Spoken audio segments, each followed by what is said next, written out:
Cada segunda casa será maior do que a primeira. Olá, amadas, graça e paz, sejam bem-vindas. Estamos felizes porque até aqui o Senhor nos ajudou. Sabemos que grandes coisas o Senhor fará ao nosso favor, amém? Hoje é o 12º dia do nosso propósito Família Feliz. Estamos aprendendo junto do Senhor, com a palavra do Senhor, acerca das nossas vivências no âmbito familiar. Nós já falamos a respeito do casal, falamos das diferenças, falamos a respeito dos filhos, falamos da vida sexual do casal, e hoje nós vamos para uma área que é o primeiro índice de conflito familiar, não é verdade? Que é o financeiro. Falta uma lição para concluirmos o propósito, e eu espero que todos aqueles que ouviram a esses áudios, que são ministrações do Senhor, essa apostila na qual eu tenho me baseado para estar gravando os áudios, orando com vocês, é uma apostila do Ministério da Família, e ela tem reconhecimento, eles fazem curso baseado nessa apostila. Eu tentei aqui passar para vocês o essencial, mas que o Senhor possa falar aos corações, mostrar e vocês identifiquem os erros e acertos até amanhã, que é o nosso último áudio, amém? E hoje nós estaremos vendo o tema a respeito do financeiro. Quantos casais não são vítimas dessa palavra, finanças?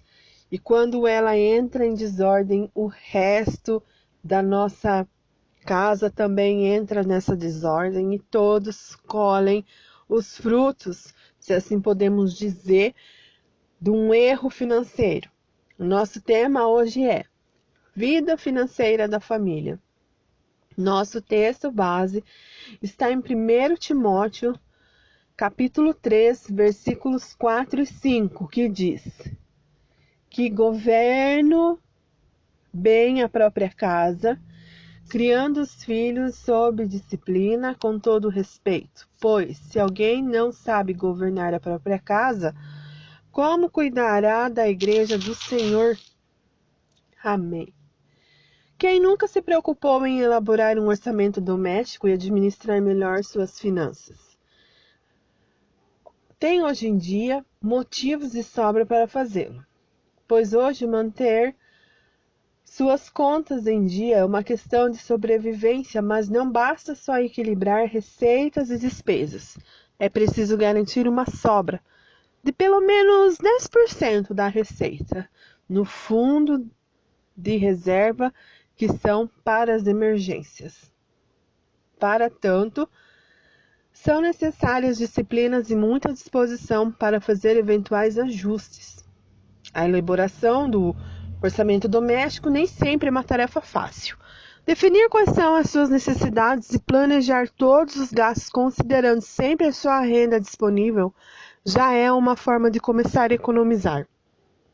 Na sociedade consumista de hoje, muitas vezes passamos por apuros financeiros porque gastamos mais do que ganhamos. Em momentos assim, você provavelmente já recorreu a Deus para uma ajuda ou milagre nas finanças de sua família. Mas como recorrer à sabedoria de Deus e seu poder? Para vencer essa batalha diária que é pagar as contas e organizar um orçamento familiar que possibilita guardar dinheiro para o futuro. Como recorrer a tal sabedoria de Deus e seu poder? Muitos crentes entram em jejum de alimentos para crescer espiritualmente por uma causa impossível para intercessão e oração. Gostaria de sugerir um jejum especial para as pessoas que não conseguem organizar um orçamento familiar e ser fiel a ele. O jejum financeiro. Jejum financeiro pode ser definido como uma redução de gastos voluntária ou forçada, em prol de algo específico. Trace uma meta e as formas de alcançá-la através de cortes e despesas que podem ser retiradas do seu gasto mensal. Faça um compromisso com você mesmo e com Deus. Faça uma dieta financeira e dessa forma você vai conseguir alcançar seu objetivo, gastar menos do que ganha. Por que precisamos fazer um jejum financeiro? Todas as coisas que o homem faz devem ser para glorificar a Deus. E não é diferente com o jejum financeiro.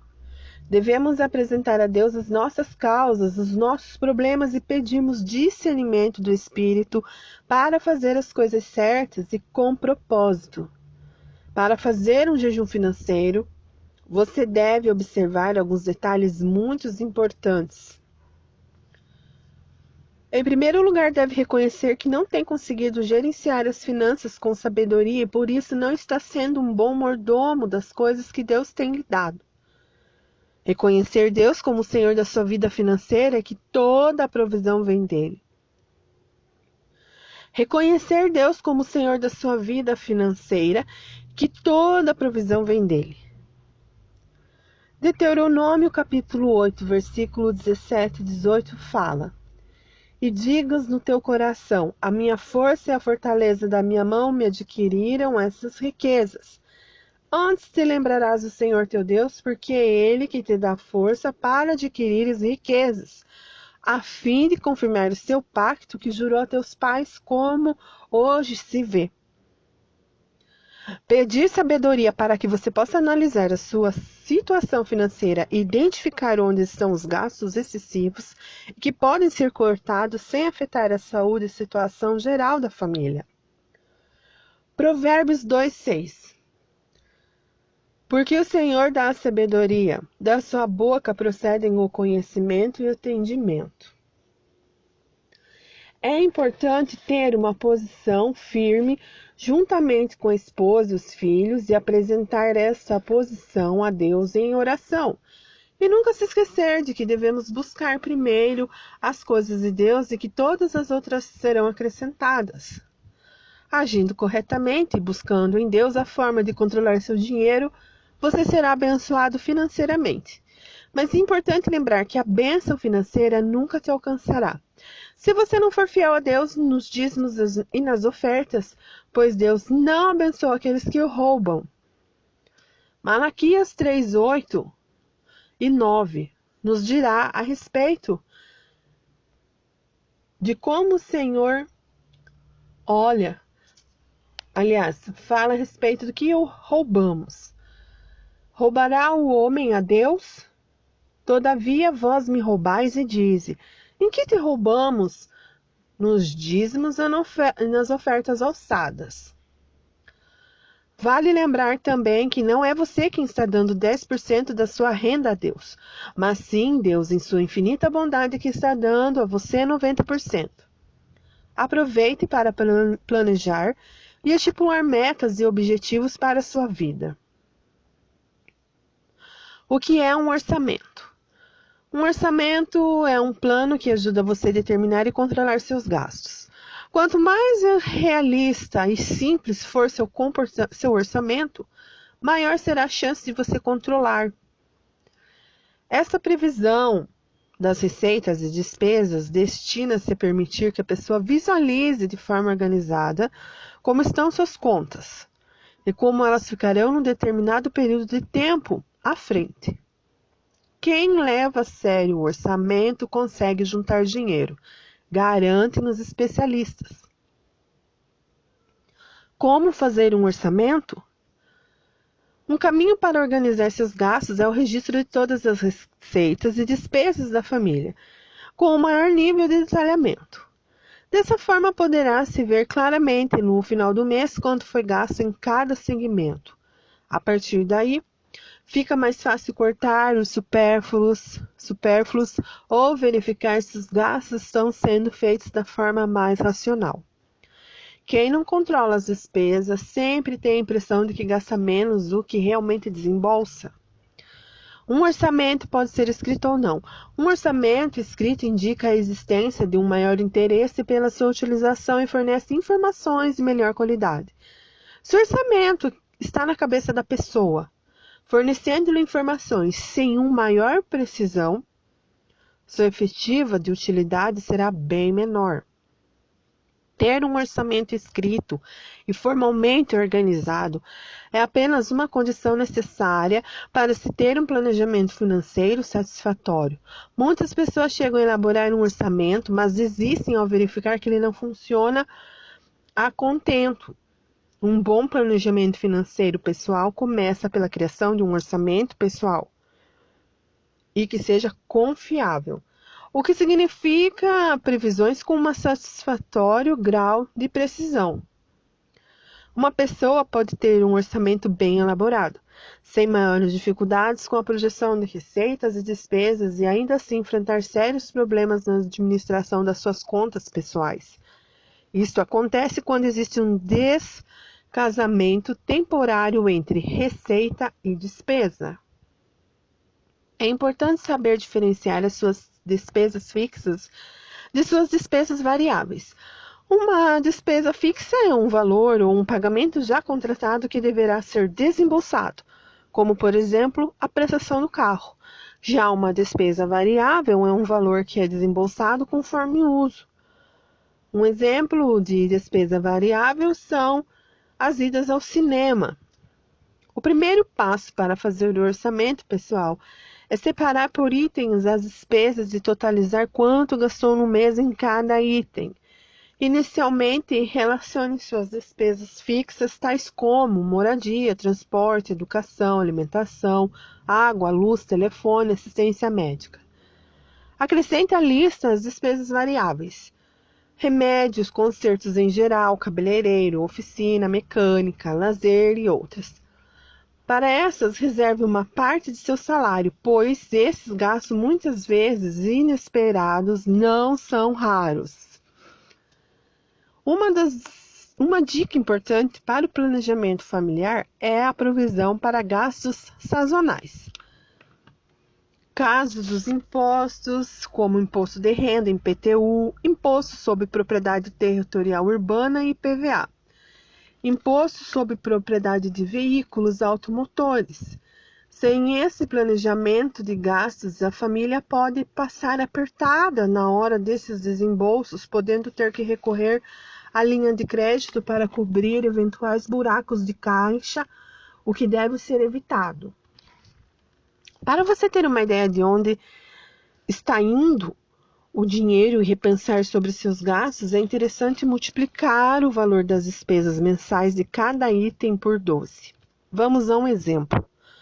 Se você está gastando R$ 120 por mês entre cabeleireiro, manicure, depilação, etc., significa que você gastará R$ 1.444, ou seja, 12, que corresponde a cada mês do ano, vezes 120, que é o seu gasto mensal. Por ano, você gastou R$ 1.440 em cabeleireiro, manicure e depilação. É muito dinheiro, não é? Mas, se você quiser, é possível fazer uma economia. Eu não estou aqui dizendo para você não ir mais ao cabeleireiro ou deixar de fazer as unhas e nem deixar de lado a depilação. Economia não significa não poder se cuidar, mas você pode se privar de algumas dondoquices, mas você poderá ir a cada 10 dias, ao invés de uma vez por semana. Não fará tanta falta, não fará tanta diferença e você economizará R$ 30 por mês, ou seja, R$ 360 no ano. Com esse valor, é possível comprar uma bela bolsa ou aumentar a poupança. Entende agora como pequenas mudanças nos hábitos de consumo vão lhe proporcionar um futuro financeiramente melhor? Como ter um orçamento equilibrado? Com planejamento e bom senso, procure saber exatamente quanto você ganha sem desprezar pequenos gastos. É importante anotar os centavos. Estabeleça 80% e 90% desse valor, o limite dos seus gastos. A sobra será sua poupança, que sempre deve existir forçosamente, ainda que percentual inferior ou ao desejável. O planejamento aliado à disciplina facilita o alcance dessa meta. Os especialistas recomendam que nenhuma família deve comprometer mais que 30% de sua renda com habitação, seja pagamento de aluguel ou prestação na casa própria. Educação e saúde somados não deveriam ultrapassar o mesmo patamar. Essas despesas, mais os gastos com os transportes, são os itens básicos que mais pesam no orçamento familiar e é preciso administrá-los com atenção. Ao contrário do que se diz, o item alimentação é um dos mais leves no orçamento da classe média, a menos que a família seja dado a exagero e excentricidades e pratique o desperdício. Se a renda está apertada, corte os supérfluos, sem dor na consciência. Não existem justificativas para o pagamento de conta estratosféricas de telefone celular ou telefone fixo. Se você ou alguém da família sofre por compulsão em celular, telefones, não hesite em se desfazer da linha ou até mesmo do aparelho. O mesmo se aplica a dificuldades geradas pelo pagamento de carros de luxo ou acima do poder aquisitivo da família. O lazer também pode ser adaptado às condições do seu bolso. Os encontros e festinhas em casa de amigos e parentes costumam ser prazerosos e não exigem gastos que você não pode assumir. Por último, mas não menos importante, fuja das dívidas. Se você tem disciplina e planejamento, sua necessidade de assumir crediários, fazer compras parceladas no cartão ou usar cheque especial praticamente desaparecerá. Quando isso for realmente inevitável, nunca haja cegamente. Procure saber antes os juros que irá pagar e se recuse a ser extorquido. O ideal é que você sempre pague à vista, negociando descontos com o vendedor. Se este se nega a atendê-lo, pague com cartão e deixe seu dinheiro aplicado. No caso de preços parcelados igual ao preço à vista, use o parcelamento. Desse modo, você tem a chance de conseguir, com a aplicação do seu dinheiro, uma parte dos juros já embutidos no preço da mercadoria. Nos tempos antigos, o conceito de casa englobava a família e tudo que dizia respeito a ela, como bens, pessoas, trabalho, etc. Portanto, o texto aqui está intimamente relacionado com a administração do lar. Deus nos chamou para sermos mordomos, ou seja, administradores, e devemos exercer essa com boa administração, primeiramente em nossa casa. Uma das maiores fontes de problemas do lar e que mais contribui para que haja brigas, conflitos, frustrações, está relacionado com a vida financeira da família. Por isso, é imprescindível que essa área seja bem estudada e conhecida pelo casal.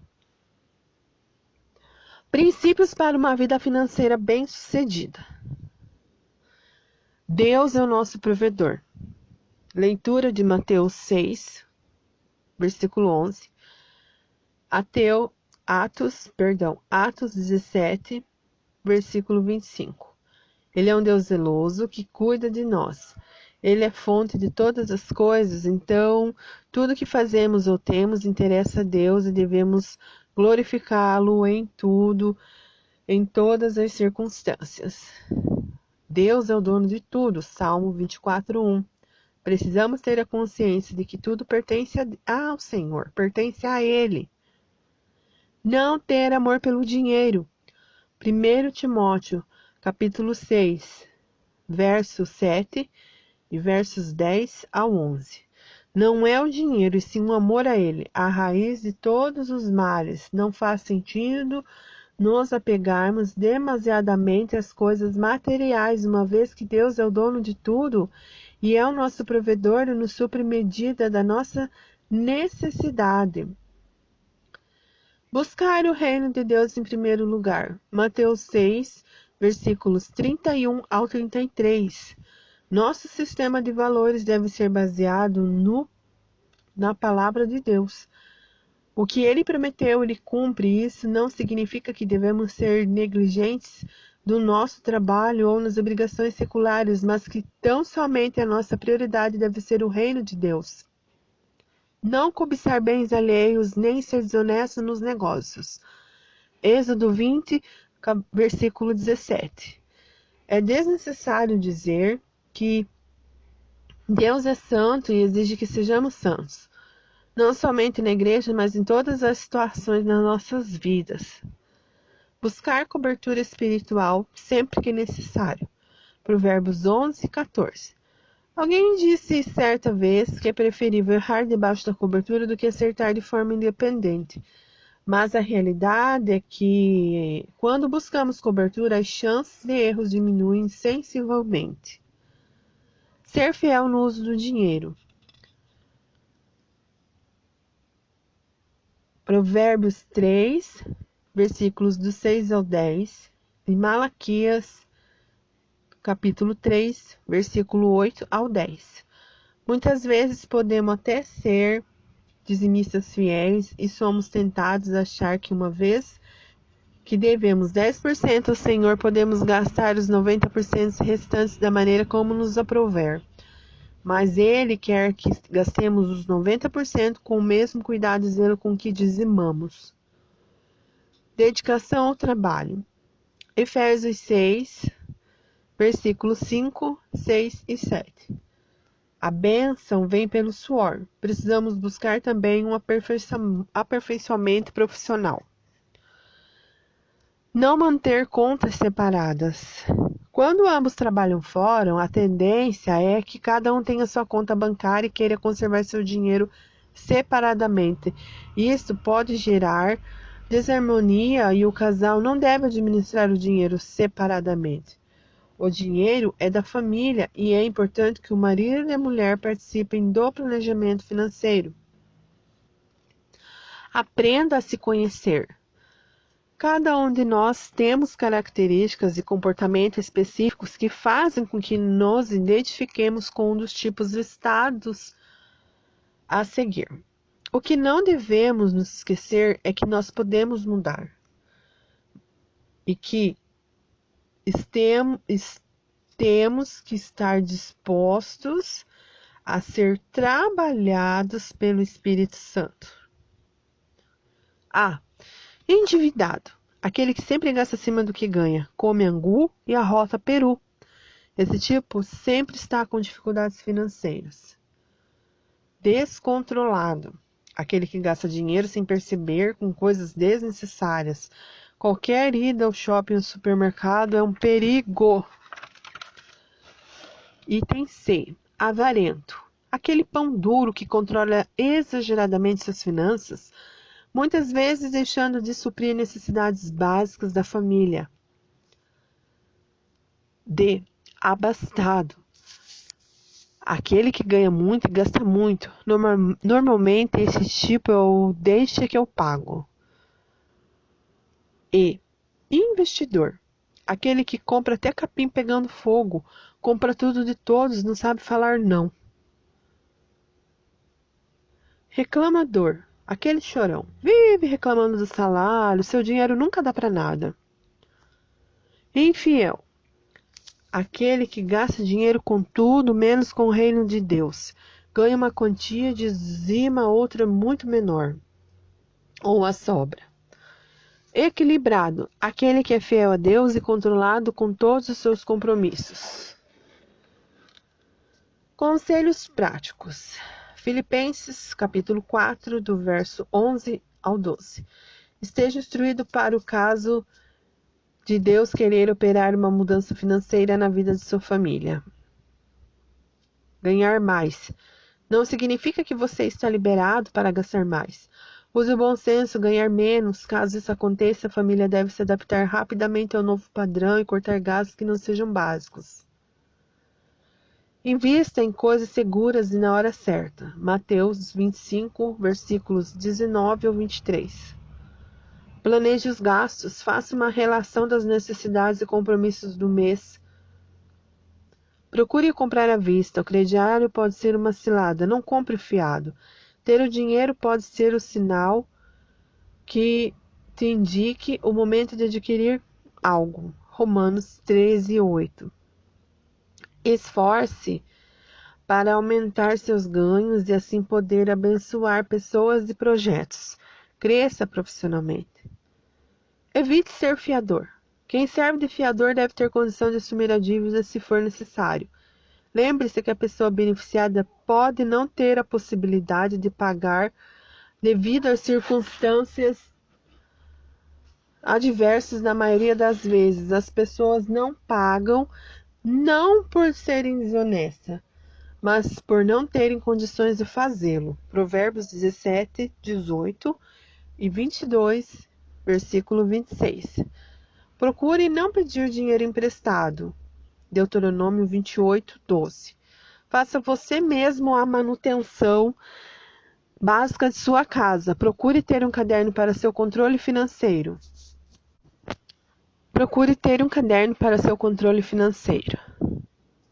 E faça a manutenção básica da sua casa. O dinheiro pode ser uma bênção ou uma maldição para a sua família.